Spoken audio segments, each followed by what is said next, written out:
لیکن پھر مجھے یہ بھی خیال آنے لگا کہ مجھے صبح آفس جانا ہے، اگر میں دیر سے اٹھا تو مینیجر سے میری اچھی خاصی کھچائی ہو جائے گی۔ میں نے کہا مجھے اس سے کوئی مطلب رکھنا ہی نہیں چاہیے کہ وہ کیا کرتی ہے کیا نہیں، باس کی بیٹی ہے، اگر اس نے مجھے دیکھ لیا یا میری شکایت اپنے ابا سے لگا دی تو مجھے نوکری سے بھی ہاتھ دھونا پڑے گا۔ لیکن پھر وہی تو جسس کہ ایک بار دیکھ لینے میں کوئی حرج نہیں ہے۔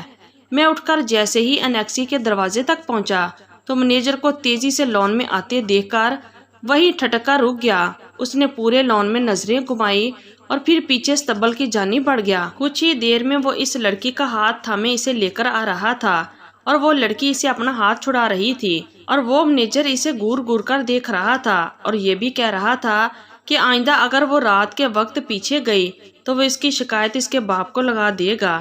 وہ لڑکی خاموش تھی لیکن آنسو بہا رہی تھی۔ وہ گھر کے اندر جا چکے تھے۔ میں مزید الجھن کا شکار ہوا۔ مجھے صبح آفس بھی جانا تھا، اسی لیے میں نے لیمپ بند کیا اور سو گیا۔ صبح جب میں اٹھا تو وہ لڑکی لان میں ہی تھی، لان میں لگے خوبصورت پھولوں کو توڑ رہی تھی۔ وہ اپنے ہی کام میں مگن تھی۔ میں تیار ہو چکا تھا لیکن ناشتے میں ابھی وقت تھا، اسی لیے انیکسی سے باہر نکل آیا، دھیرے دھیرے چلتا ہوا لانچ میں آ گیا اور اس لڑکی کے پاس جا کر کھڑا ہو گیا۔ وہ شاید کوئی گانا گنگنا رہی تھی، بڑے اچھے موڈ میں لگ رہی تھی۔ پھولوں کو اس نے توڑ کر جب ہاتھوں سے اس کا گلدستہ سا بنا لیا تو ایک دم سے پیچھے پلٹی۔ میں اس کے بالکل پیچھے کھڑا تھا، اسی لیے مجھ سے ٹکراتے ٹکراتے بچی۔ مجھے حیرت سے دیکھنے لگی، پھر مجھ سے کہنے لگی کون ہے آپ؟ میں نے کہا آپ کا رازداں۔ میری بات سن کر وہ کچھ گھبرائی۔ میں نے کہا پریشان نہ ہو، میں اس انیکسی میں کرائے پر رہتا ہوں، آپ کے بابا کے آفس میں کام کرتا ہوں۔ یہ سن کر اس کے چہرے کی حیرت اور پریشانی دونوں ہی ختم ہوئی۔ پھر کہنے لگی او ہاں یاد آیا، مینیجر صاحب نے مجھے بتایا تھا آپ کے بارے میں۔ ویسے بھی مجھے لڑکیوں سے دوستی کرنے کی عادت تھی، اس لیے باتوں کا فن مجھے بہت اچھے طریقے سے آتا تھا۔ میں نے سوچا اس لڑکی سے دوستی کرنے میں کوئی حرج نہیں ہے، اب میں کیا اس کا پیچھا کروں، یہ دیکھوں کہ یہ پیچھے کیا کرنے جاتی ہے، بہتر ہے کہ اسے دوستی کر لوں، یہ مجھے خود بخود سب کچھ ہی بتا دے گی۔ لیکن میں نہیں جانتا تھا کہ جو بات مجھے پتہ چلے گی وہ میرے ہوش اڑا کر رکھ دے گی۔ میں نے کہا ویسے تو آپ باس کی بیٹی ہیں، مجھے یہ بات کہنی تو نہیں چاہیے، لیکن میں یہاں پر بور ہوتا رہتا ہوں، اگر آپ مجھے تھوڑی سی کمپنی دے دیا کریں تو میں نے جان بوجھ کر بات ادھوری چھوڑ دی۔ میری بات پر وہ مسکرانے لگی، کہنے لگی اکیلی تو میں بھی ہوتی ہوں، ٹھیک ہے جب میں فری ہوں گی تو میں آپ کے پاس آ جایا کروں گی۔ میں نے کہا تھینک یو سو مچ۔ ہماری باتوں کا سلسلہ چل نکلا تو اکثر شام کے وقت وہ میری انیکسی میں آ جاتی، مجھ سے پاکستان کے بارے میں پوچھتی، کبھی ادھر ادھر کی باتیں کرتی رہتی۔ کافی بتونی قسم کی لڑکی تھی، بہت جلد مجھ سے بے تکلف ہو چکی تھی۔ لیکن جب میں نے اسے یہ پوچھا کہ آپ کو گھوڑے کیسے لگتے ہیں تو اس کے چہرے پر عجیب سے رنگ آ کر گزرے، کہنے لگی مجھے گھوڑوں سے بے حد محبت ہے۔ میں نے کہا جب بھی آپ رات کو استبل میں جاتی ہیں۔ اس کے چہرے کا رنگ ایک دم فک سا پڑ گیا، کہنے لگی تم میرا پیچھا کرتے ہو، مجھ پر نظر رکھتے ہو تم؟ وہ اس قدر غصے میں تھی کہ میں تو بکھلا کر رہ گیا۔ میں نے کہا نہیں نہیں ایسی بات نہیں ہے، ایسے رات کو آنکھ کھلی تو میں نے تمہیں پیچھے استبل کی جانب جاتے ہوئے دیکھا۔ وہ فوراً سے کھڑی ہو چکی تھی، غصے سے مجھے دیکھنے لگی۔ میں تو اپنی بات کہہ کر پچھتایا، کہنے لگی آئندہ مجھے دیکھنے کی کوشش مت کرنا ورنہ تمہیں گھر سے باہر نکلوا دوں گی۔ میں نے کہا کہ میں نے ایسا کچھ نہیں کہا کہ تم اتنا برا مان جاؤ، لیکن اس لڑکی نے میری بات سنی ہی نہیں، فوراً ہی غصے سے میری انیکسی سے باہر نکل گئی۔ میں تو اپنا سر پکڑ کر بیٹھ گیا کہ کہیں وہ میری شکایت نہ لگا دے۔ اس بار میں نے رات کو انیکسی کی ساری لائٹیں بند کر دی۔ رات کو مجھے آہٹوں کی آواز تو آئی لیکن میں نے اٹھ کر دیکھنے کی ہمت نہیں کی۔ لیکن ایک سوال مجھے اندر سے بے چین کیے ہوئے تھا، وہ یہ کہ آخر وہ پیچھے کرنے کیا جاتی ہے۔ لیکن اسے یہ بات پوچھ کر میں نے اپنے ہی پیروں پر خود ہی کلہاڑی مار دی تھی۔ اب تو وہ مجھ سے بھی چکنا نہیں رہنے لگی تھی۔ اس کے بعد اگلے ہی روز آفس سے واپس آنے کے بعد میں گھر کے اندرونی حصے کی جانب بڑھ گیا۔ میں سوچ چکا تھا کہ میں اس لڑکی سے معذرت کر لوں، مجھے واقعی اس کے معاملات میں دخل اندازی نہیں کرنی چاہیے تھی اور نہ ہی اسے پوچھنا چاہیے تھا۔ میں اس ارادے سے جب گھر میں داخل ہوا تو ملازمہ سے پوچھا کہ مجھے باس کی بیٹی سے ملنا ہے، مجھے ان سے بات کرنی ہے۔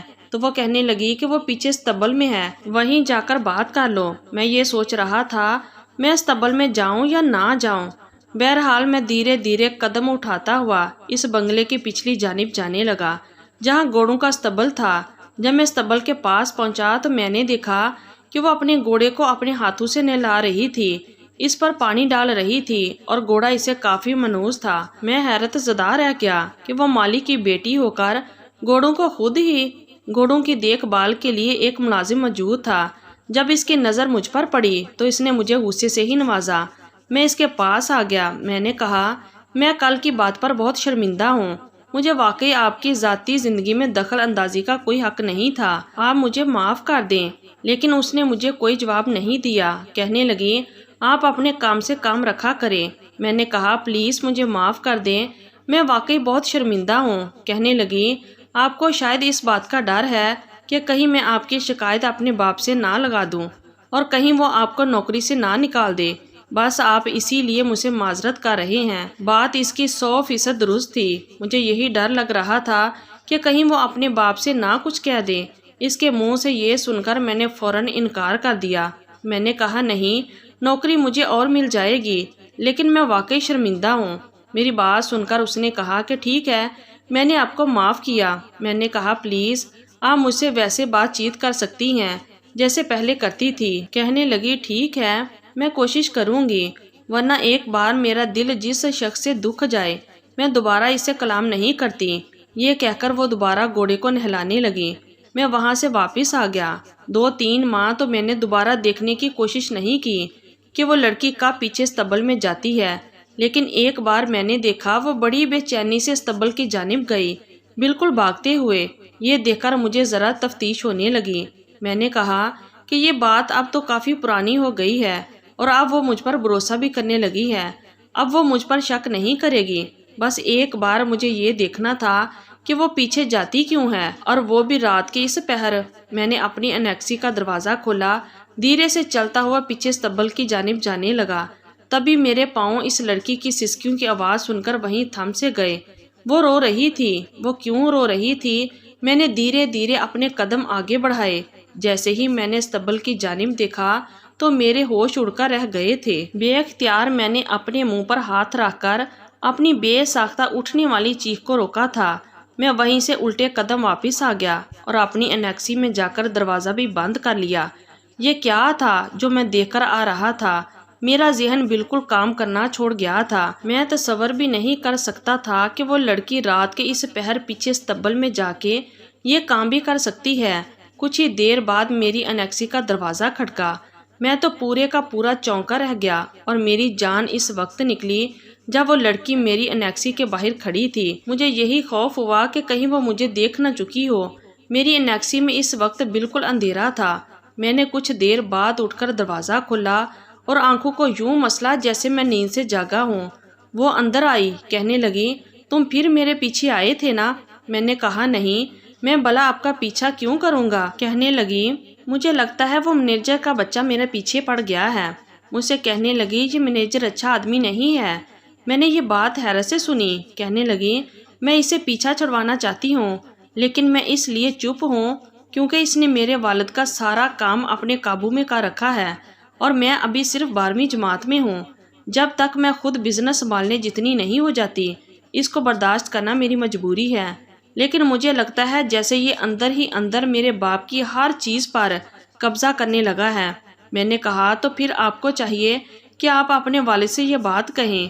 یہ بات سن کر وہ آنسو بہانے لگی۔ کہنے لگی تم سچ نہیں جانتے، کبھی کبھی تو دل چاہتا ہے کہ میں تم پر بھروسہ کر لوں، تمہیں سچ بتا دوں۔ میں نے کہا آپ مجھ پر بھروسہ کر سکتی ہیں۔ اس نے میرا ہاتھ پکڑا، مجھے پیچھے استبل میں لے گئی۔ کچھ دیر پہلے میں نے اسے گھوڑوں کے استبل میں جاتے دیکھا تھا۔ اس نے اپنے گھوڑے کو کھولا اور اسے ایک کونے کی جانب باندھ کر نیچے بیٹھ گئی، لیکن مجھے وہاں صرف گھوڑا ہی نظر آ رہا تھا کیونکہ نیچے لکڑی کا جالا تھا۔ اس کے بعد وہ گھوڑا اچھلنے لگا۔ میں پریشان سا ہو گیا، نہ جانے وہ لڑکی کیا کر رہی تھی۔ یہی دیکھ کر میں واپس پلٹ آیا تھا، لیکن اب وہ لڑکی خود مجھے وہاں لے کر جا رہی تھی۔ میں نہیں جانتا تھا کہ یہ مسئلہ کیا ہے۔ میں اس لڑکی کے بارے میں برا نہیں سوچ سکتا تھا کیونکہ وہ ایسی تھی ہی نہیں، لیکن نہ جانے وہ اس وقت کیا کر رہی تھی، لیکن یہ راز بھی میرے سامنے کھل گیا۔ وہ مجھے استبل کی دوسری جانب لے گئی۔ وہاں اس نے گھوڑا پہلے سے ہی باندھا ہوا تھا اور وہ گھوڑا آنسو بہا رہا تھا، تھوڑا اچھل بھی رہا تھا۔ میں نے کہا اسے کیا ہوا ہے؟ کہنے لگی یہاں میرے بابا کی قبر ہے۔ یہ سن کر تو میں دم بخود سا رہ گیا۔ میں نے کہا آپ کے بابا مر چکے ہیں، لیکن وہ کہنے لگی کہ اگر اس مینیجر کو یہ خبر ہو گئی کہ میرے بابا مر چکے ہیں تو وہ ہر چیز اپنے نام کر لے گا۔ میں نے اپنے بابا کی موت کا کسی کو نہیں بتایا، وہ رات کے ٹائم ہی انتقال کر گئے تھے۔ یہ 2 سال پرانی بات ہے۔ میں نے اپنے بابا کو یہیں دفنا دیا تھا۔ بس یہ گھوڑے جانتے ہیں کہ میرے بابا انتقال کر چکے ہیں۔ میں نے اس مینیجر سے یہی کہا ہے کہ میرے بابا بیرون ملک گئے ہیں، مجھے بس اپنی تعلیم مکمل ہونے کا انتظار ہے، جب میں اس کے اختیار سے سب کچھ لے لوں۔ لیکن یہ بار بار مجھ سے پاور آف اٹارنی کے پیپر سائن کرنے کے لیے کہتا ہے کہ جب تک آپ بڑی نہیں ہو جاتی سارے معاملات میرے حوالے کر دیں۔ میں اپنے بابا کا خوف دلا دیتی ہوں تو یہ چپ ہو جاتا ہے۔ میں یہاں پر اپنے بابا کی قبر پر آتی ہوں، ان کے ساتھ بیٹھ کر باتیں کرتی ہوں، اور یہ گھوڑے میرے بابا سے بہت محبت کرتے ہیں، اسی لیے ان کی قبر پر آتے ہی یہ رونے لگتے ہیں، پاؤں مارنے لگتے ہیں۔ یہ سب جان کر مجھے بہت افسوس ہوا تھا۔ میں نے اس لڑکی کی مدد یوں کی کہ میں نے اسے شادی کر لی اور اس کے بعد کاروبار کو خود سنبھالنا شروع کر دیا۔ تو یہ تھی ہماری آج کی سٹوری۔